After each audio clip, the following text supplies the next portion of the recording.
नमस्कार दोस्तों, स्वागत है आप सभी का मेरे YouTube channel teach Hindi learners में। आज मैं स्टार्ट करने जा रहा हूँ साइंस के भोकाल सीरीज़ का डोज 4। तो चलिए स्टार्ट करते हैं साइंस की भोकाल सीरीज़ का डोज 4। यहाँ पे आपके सामने क्वेश्चन नंबर 1 दिखाई दे रहा होगा, ध्यान से देखिएगा। इस क्वेश्चन नंबर 1 में क्या कर रहा है कि प्रोटीन की फैक्ट्री किसे कहा जाता है। क्या है भैया क्वेश्चन में क्या पूछ रहा है कि प्रोटीन की फैक्ट्री किसे कहा जाता है। तो जो राइबोसोम होता है उसे क्या कहते हैं, राइबोसोम को क्या कहते हैं, प्रोटीन की फैक्ट्री कहा जाता है।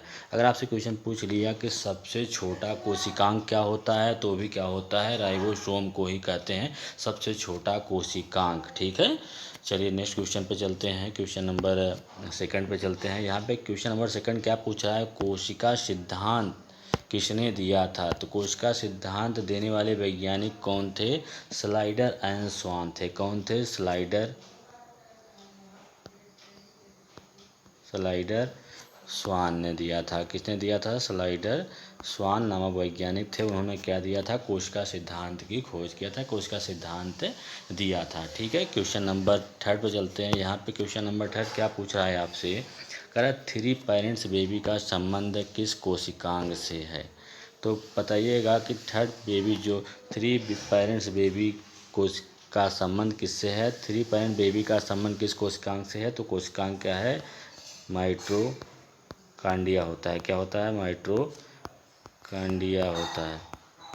थर्ड बेबी सिद्धांत किससे है, माइटोकांडिया से होता है। ठीक है, माइटोकांडिया में क्या होता है, अभी आप जानना चाहते होंगे कि 3 पेरेंट्स बेबी में क्या होता है। क्या होता है कि जब एक, जैसे क्या हुआ कि एक माता हो गई, ये क्या हुआ, जैसे आपको यहाँ पे एक स्ट्रक्चर मैं आपको बना दिखाता हूँ। एक माता हो गई तो इनका क्या होता है कि अगर माइटोकांडिया खराब हो गया, ठीक है, ये पिता हो गए, कौन हो गया, पिता हो गए। अगर इनका माइटोकांडिया खराब हो गया, इन माता का माइटोकांडिया, तो एक थर्ड मदर को लिया जाता है, उनका माइटोकांडिया, और इस पिता का जो है, इनका कोशिकांग और माइटोकांडिया मिला के एक जो बेबी पैदा होता है, उसे क्या कहते हैं, 3 पेरेंट्स बेबी कहा जाता है। ठीक है, 3 पेरेंट्स बेबी कहा जाता है। ठीक है, चलिए नेक्स्ट क्वेश्चन पे चलते हैं। क्वेश्चन नंबर 4 क्या कह रहा है, कौन सी अधातु, क्या कह रहा है, पढ़िएगा इसको, कौन सी अधातु कमरे के तापमान पर द्रव अवस्था में होती है। कौन सी धातु जो है कमरे के तापमान पर द्रव अवस्था में होती है। तो वो आपकी कौन सी धातु होती है, कौन सी अधातु पूछ रहा है यहाँ पे, कौन सी अधातु कमरे के तापमान पर द्रव अवस्था में होती है। तो अधातु कौन सी होती है, वो ब्रोमीन होती है। क्या होती है, ब्रोमीन होती है। कौन सी धातु होती है, ब्रोमीन होती है। अगर मान लीजिए आपसे पूछ लिया कि यहाँ पे अधातु न देकर यहाँ पे सिर्फ आपको धातु दे देता, तो क्या बताते हैं आप, तो कहते हैं कि Hg क्या होता है, पारा होता है, पारा या मरकरी बोलते हैं। ठीक है, वो क्या होती है कि धातु कमरे के तापमान पर ध्रुव अवस्था में होती है। तो ठीक है, तो क्वेश्चन नंबर क्या है, कौन सी अधातु कमरे के तापमान पर ध्रुव अवस्था में होती है। तो ब्रोमीन ऐसी अधातु होती है जो कमरे के तापमान पर ध्रुव अवस्था में होती है। तो चलिए यहाँ पे आपसे पूछ लिया कि कौन सी धातु जो होती है, वो जो होती है कमरे के तापमान पर, धातु पूछेगा तो पारा बताएंगे, धातु पूछेगा तो ब्रोमीन बताया जाएगा। ठीक है, क्वेश्चन नंबर नेक्स्ट पे चलते हैं। क्वेश्चन नंबर नेक्स्ट क्या पूछ रहा है, यहाँ पढ़िएगा, कोशिका का आत्मघाती थैली किसे कहते हैं। कोशिका की आत्मघाती जो थैली है वो कौन सी होती है। ठीक है, कोशिका की आत्मघाती थैली कौन सी होती है, लाइसोसोम होती है। कौन सी होती है, लाइसोसोम जो होती है वो क्या होती है, कोशिका की आत्मघाती थैली होती है, लाइसोसोम। क्या होती है, लाइसोसोम जो होती है वो क्या होती है, कोशिका का आत्मघाती थैली होता है। चलिए नेक्स्ट क्वेश्चन पे चलते हैं। क्वेश्चन नंबर 6 क्या कर रहा है, रक्त शुद्धिकरण का कार्य कौन करता है।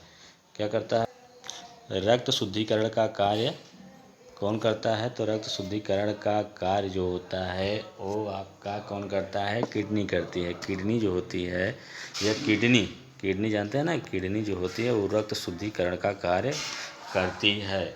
इसका क्या होता है, किडनी की इकाई अगर पूछ लिया तो किडनी की इकाई क्या होती है, नेफ्रॉन जो होती है वो इसकी इकाई होती है। ये भी पूछ सकता है कि उत्सर्जन तंत्र की इकाई क्या होती है, तो उत्सर्जन तंत्र जो होता है, उत्सर्जन तंत्र की इकाई, उत्सर्जन तंत्र की इकाई भी क्या होती है, नेफ्रॉन ही होती है। ठीक है। कभी कभी क्या होता है, जो किडनी होती है, किडनी आपकी एक किडनी हुई, किडनी में क्या हो जाता है कि एक किडनी स्टोन हो जाता है। उसे क्या कहते हैं, ऑक्जेलिक कैल्शियम ऑक्जेलेट कहते हैं। क्या कहते हैं, कैल्शियम ऑक्जेलेट कहते हैं। किडनी की पत्थरी को क्या कहते हैं, कैल्शियम ऑक्जेलेट कहते हैं। ठीक है। चलिए नेक्स्ट क्वेश्चन पे चलते हैं। क्वेश्चन नंबर 7 पे चलते हैं। क्वेश्चन नंबर 7 क्या पूछ रहा है कि कोशिका की ऊर्जा मुद्रा किसे कहते हैं। जो कोशिका होती है, कोशिका की ऊर्जा मुद्रा किसे कहते हैं, एटीपी को कहते हैं। क्या कहते हैं, एटीपी जो होती है उसको क्या कहते हैं, कोशिका की ऊर्जा मुद्रा कहते हैं। एडिनोसिस ट्राइफॉस्फेट, क्या इसका नाम क्या होता है, एडिनोसिस ट्राइफॉस्फेट। क्या बोलते हैं, एडिनोसिस ट्राइफॉस्फेट बोला जाता है। एडिनोसिस ट्राइफॉस्फेट बोलते हैं किसको, कोशिका की ऊर्जा मुद्रा जो होती है वो कौन सी होती है, एटीपी होती है। एटीपी का फुल फॉर्म क्या होता है, एडिनोसिस ट्राइफॉस्फेट होती है। ठीक है। ऊर्जा जो होती है, ऊर्जा किसमें उपस्थित होती है, माइटोकांड्रिया। किसमें होती है, माइटोकांड्रिया में उपस्थित होती है। ठीक है। माइटोकांड्रिया में होता है। माइटोकांड्रिया को क्या कहते हैं, पावर हाउस ऑफ सेल भी कहते हैं। माइटोकांड्रिया जो होता है उसे क्या कहते हैं, पावर हाउस ऑफ सेल। अगर आपसे पूछ लिया कि माइटोकांड्रिया की खोज किसने किया था, माइटोकांड्रिया की खोज करने वाले वैज्ञानिक का क्या नाम था, आल्टमैन। क्या था, आल्टमैन नामक वैज्ञानिक ने माइटोकांड्रिया की खोज किया था, आल्टमैन ने। ठीक है। चलिए क्वेश्चन नंबर नेक्स्ट पे चलते हैं। क्वेश्चन नंबर 8 यहाँ पे आपसे पूछ रहा है कि कवक और शैवाल का सहजीवी क्या कहलाता है। कवक और शैवाल का सहजीवी जो होता है क्या होता है, वो लाइकेन होता है। क्या होता है, लाइकेन होता है। लाइकेन को और क्या कहते हैं, लाइकेन वायु प्रदूषण को चेक करने में भी लाइकेन का यूज करते हैं। वायु प्रदूषण चेक करने में, वायु प्रदूषण चेक करने में लाइकेन का यूज किया जाता है। ठीक है। कवक और शैवाल का सहजीवी संबंध क्या कहलाता है, कवक और शैवाल का सहजीवी संबंध लाइकेन कहलाता है। और वायु प्रदूषण को चेक करने में भी किसका यूज करते हैं, लाइकेन का यूज किया जाता है। ठीक है। चलिए आगे चलते हैं क्वेश्चन नंबर नेक्स्ट पे। क्वेश्चन नंबर यहाँ पे आपके सामने 10 दिखाई दे रहा है। क्वेश्चन नंबर में क्या पूछा है, रेबीज का टीका किसने खोजा था। जो रेबीज कुत्ता काटने से जो बीमारी होती है रेबीज, उस टीके का खोज किसने किया था, लुईस पास्चर ने किया था। किसने किया था, लुई पास्चर ने किया था। लुई पास्चर नामक वैज्ञानिक थे, उन्होंने रेबीज के टीके का खोज किया था। अब हमको कैसे याद करना है कि रेबीज के टीके का खोज किसने किया, तो चलिए बताते हैं आपको। रेबीज मतलब होता है किससे काटने से होता है, कुत्ता काटने से होता है रेबीज होता है। कुत्ता पालू, क्या होता है, कुत्ता पालू। तो पालू का उल्टा क्या होता है, लूपा होता है। क्या होता है, लूपा। तो लू से हो गया लुई और पा से हो गया पास्चर। तो इस तरीके से आप याद भी कर सकते हैं कि रेबीज के टीके का खोज किसने किया था। इसमें क्या होता है, रेबीज में क्या होता है, हाइड्रोफोबिया हो जाता है। क्या होता है, हाइड्रोफोबिया में क्या होता है कि आदमी को पानी से डर लगता है। ठीक है। चलिए नेक्स्ट क्वेश्चन पे चलते हैं। क्वेश्चन नंबर यहाँ पे 11 आपके सामने दिखाई दे रहा है। क्वेश्चन नंबर 11 क्या पूछ रहा है, इसको पढ़िएगा। कह रहा है पादपों में कौन सी कोशिका भित्ति बनी होती है। पादपों में कोशिका भित्ति किसकी बनी होती है। चलिए किसकी बनी होती है, सेल्यूलोज की। किसकी बनी होती है, सेल्यूलोज जो होता है उसकी बनी होती है। पादपों में कोशिका भित्ति जो होती है सेल्यूलोज की बनी होती है। ठीक है। जंतुओं में कोशिका भित्ति, देखिए ध्यान दीजिएगा, ये पादपों में कोशिका भित्ति पाई जाती है, जंतुओं में कोशिका भित्ति नहीं पाई जाती। जबकि जंतुओं में क्या पाया जाता है आपका, जंतुओं में कोशिका झिल्ली पाई जाती है। क्या पाई जाती है, कोशिका झिल्ली पाई जाती है। किसमें, जंतुओं में कोशिका झिल्ली पाई जाती है। ठीक है, याद रखिएगा। फिर से आपको बता देते हैं, पादपों में कोशिका भित्ति पाई जाती है, लेकिन जंतुओं में क्या होती है, जंतुओं में आपके क्या पाई जाती है, जंतुओं में कोशिका।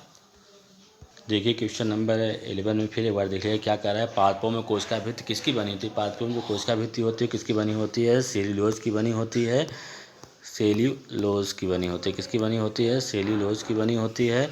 और पादपों में जो कोशिका भित्ति, पादपों में कोशिका भित्ति पाई जाती है, लेकिन जंतुओं में क्या पाई जाती है, कोशिका झिल्ली पाई जाती है। ठीक है, चलिए नेक्स्ट क्वेश्चन पे चलते हैं। क्वेश्चन नंबर 11 यहाँ क्वेश्चन नंबर आपका 12 है, सॉरी 12 क्वेश्चन नंबर, कौन से विटामिन में कोबाल्ट धातु पाई जाती है।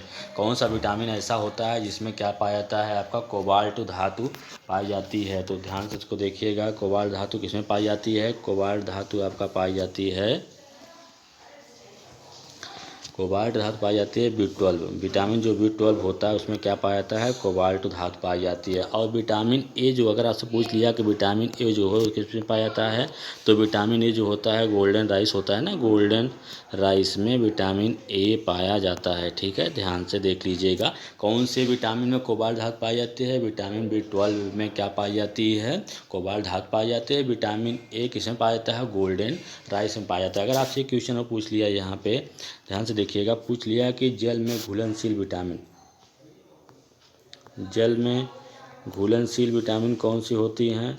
जल में घुलनशील विटामिन आपका बी और सी जो विटामिन होता है, क्या होता है, जल में घुलनशील होता है। इसके अलावा जो भी आपके विटामिन बचते हैं, जैसे आपका ए, डी, ई, के, ये सब क्या होते हैं, वसा में घुलनशील होते हैं। चलिए नेक्स्ट क्वेश्चन पे चलते हैं। क्वेश्चन नंबर 13 पे चलते हैं यहाँ पे। हाँ दोस्तों, यहाँ पे आप देख पा रहे हैं कि क्वेश्चन नंबर 13 क्या है, कह रहा है कि सबसे बड़ी कोशिका, सबसे बड़ी, अगर आपसे क्वेश्चन पूछ लिया कि सबसे बड़ी कोशिका किसकी होती है, सबसे बड़ी कोशिका जो होती है शुतुरमुर्ग, शुतुरमुर्ग जो होता है, शुतुरमुर्ग जो होता है उसके अंडे की, शुतुरमुर्ग के अंडे की कोशिका जो होती है वो क्या होती है, सबसे बड़ी होती है। क्या सबसे बड़ी कोशिका किसकी होती है, सबसे बड़ी कोशिका शुतुरमुर्ग के अंडे की होती है। ठीक है, चलिए नेक्स्ट क्वेश्चन पे कर चलते हैं। क्वेश्चन नंबर 14, सामने क्वेश्चन नंबर 14 दिखाई दे रहा है। इस क्वेश्चन नंबर 14 में आपसे क्या पूछ रहा है कि सबसे लंबी कोशिका किसकी होती है।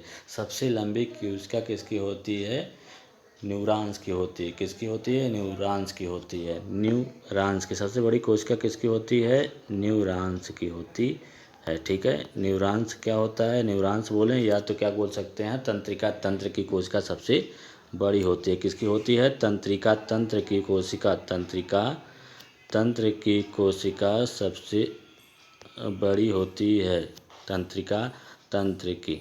ठीक है, चलिए क्वेश्चन नंबर 15 पे चलते हैं। यहाँ तक आपको समझ में आ गया होगा। चलिए क्वेश्चन नंबर, हाँ दोस्तों, क्वेश्चन नंबर 15 आप देख पा रहे हैं यहाँ पे क्या पूछ रहा है। क्वेश्चन नंबर 15, जीव द्रव्य का नामकरण किसने किया था। जो जीव द्रव्य था, जीव द्रव्य क्या होता है, पहले ध्यान से देखिएगा कि एक कोशिका होती है, कोशिका हो गई, कोशिका के अंदर क्या होता है, एक कोशिका केंद्रक होता है। तो यहाँ पे बाहर आपका क्या हुआ, यहाँ कोशिका केंद्रक के बाहर होता है कोशिका द्रव्य होता है। क्या होता है, कोशिका द्रव्य, कोशिका द्रव्य होता है बाहर तरफ। यहाँ अंदर क्या होता है, केंद्रक होता है, केंद्रक होता है। जब कोशिका द्रव्य और केंद्रक, कोशिका द्रव्य और केंद्रक यही दोनों मिलकर क्या बनाते हैं, जीव द्रव्य का निर्माण करते हैं। क्या होता है, जीव द्रव्य का निर्माण होता है। ठीक है, जीव द्रव्य का नामकरण किसने किया था। अगर आपसे पूछता है कि कौन से वैज्ञानिक ने जीव द्रव्य का नामकरण किया था, तो उनका नाम क्या था, पुरकिंजे। क्या था, पुरकिंजे था। पुरकिंजे नामक वैज्ञानिक ने क्या किया था, जीव द्रव्य का नामकरण किया था। ये हमारी एक कोशिका होती है, कोशिका में एक हमारा कोशिका हो गया, कोशिका में हमारा केंद्रक होता है, केंद्रक के बाहर कोशिका द्रव्य होते हैं। यही कोशिका द्रव्य और केंद्रक मिलकर किसका निर्माण करते हैं, जीव द्रव्य का निर्माण करते हैं। ठीक है, यहाँ तक आपको समझ में आ गया होगा। चलिए नेक्स्ट क्वेश्चन नंबर पे चलते हैं। हाँ देखिएगा, क्वेश्चन नंबर 16 क्या पूछा है, कोशिका झिल्ली किस प्रकार की झिल्ली होती है। तो कोशिका झिल्ली जो होती है वो क्या होती है, अर्धपारगम्य झिल्ली होती है। कैसी झिल्ली होती है, अर्धपारगम्य झिल्ली होती है, अर्धपारगम्य झिल्ली होती है। कैसी झिल्ली होती है? अर्ध पारगम्य झिल्ली होती है। तो ध्यान से थोड़ा देखिएगा, इसको समझने की कोशिश करिएगा। यहाँ पे आपका एक कोशिका है, कोशिका के अंदर क्या है, कोशिका के अंदर क्या होता है आपका, कोशिका है, कोशिका के बाहर ही आपका है कोशिका झिल्ली। क्या है आपकी? कोशिका झिल्ली। कोशिका झिल्ली होती है, कोशिका झिल्ली। कोशिका झिल्ली जो होती है, क्या होता है इसका काम, क्या होता है कोशिका झिल्ली का? उपयोगी चीज़ों को अंदर लेता है, बाकी जो काम की नहीं होती उनको क्या करता रहता है? बाहर कर देता है। ठीक है। लेकिन क्या हुआ कि जो आपका नई बीमारी जो इस समय आई हुई है, उसको क्या, कौन सी बीमारी है? कोरोना है। ठीक है। कोरोना वायरस इसको चकमा देकर अंदर घुस जाता है, लेकिन कोरोना वायरस को ये जो आपका कोशिका झिल्ली है समझ नहीं पाती है, इसको चकमा देकर कोरोना वायरस जो होता है इसके अंदर घुस जाता है। ठीक है। फिर से एक बार समझने की कोशिश करिएगा। कोशिका झिल्ली किस प्रकार की झिल्ली होती है? कोशिका झिल्ली जो होती है वो होती है अर्ध पारगम्य झिल्ली होती है। अर्ध पारगम्य झिल्ली, यहाँ पे आप देख रहे होंगे कोशिका है, कोशिका कोशिका हो गया ये आपका, कि कोशिका के बाहर कोशिका क्या होती है? कोशिका झिल्ली होती है। इसका काम होता है उपयोगी चीज़ों को अंदर लेना और बाकी चीज़ों, खराब चीज़ों को बाहर छोड़ देना। ठीक है। चलिए, थैंक यू। अगर आपको मेरा क्लास अच्छा लगा हो तो लाइक एंड सब्सक्राइब करना ना भूलें। Thank you.